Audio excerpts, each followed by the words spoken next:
a lot of actions can lead up to certain consequences. There's always an effect after a cause. John Haywood once said, there is no fire without smoke. What I got from that is there's always, a factor that's going to be played after a certain action that you do. Like, for example, let's say if you spread a rumor about somebody, and a rumor spreads like wildfire. It could be a bad one.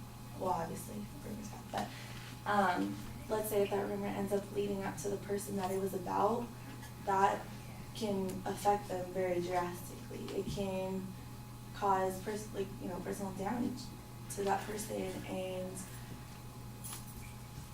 it can affect them. In conclusion, that relates to this quote, there is no fire without smoke, because once you start something, you're going to have to live with the consequence after that because of your action.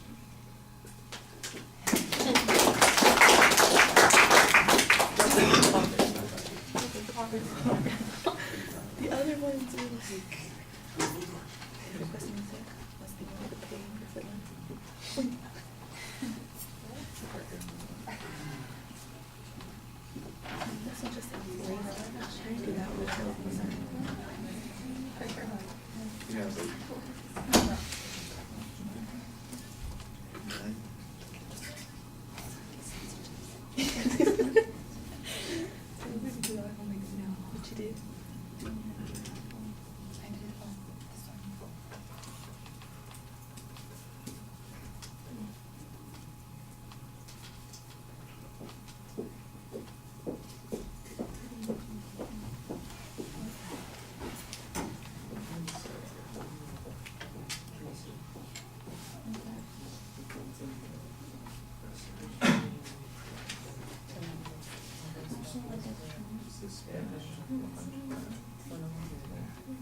All right, Brianna, I thought you had a pretty good statement to start off your speech and use it as an attention device.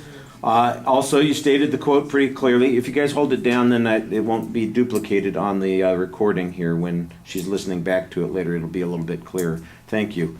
And I thought there was a pretty good thesis statement as well. But there's not really any transition between the thesis and your first point. And in fact, I think you could use a little bit of a preview and a structure for your speech, because you've just got this one vague example about spreading rumors, and that's as far as you ever get in the presentation. Because you don't have a particular example, a rumor or an incident, an event that happened, you're not able to bring it to life with much detail, and you don't really have any place to go after that, so you're a little bit trapped there because you haven't got a structure set up for you. But you did exactly the right thing at that point, which is to you know what, that I've said the point that I've made, and I don't have anything else to say, so let me just finish up gracefully and remind you about the point that I was trying to make. And that's exactly what you need to do. So even though that was a little bit of a problem, you handled it the right way at the end, and I think that's a good sign.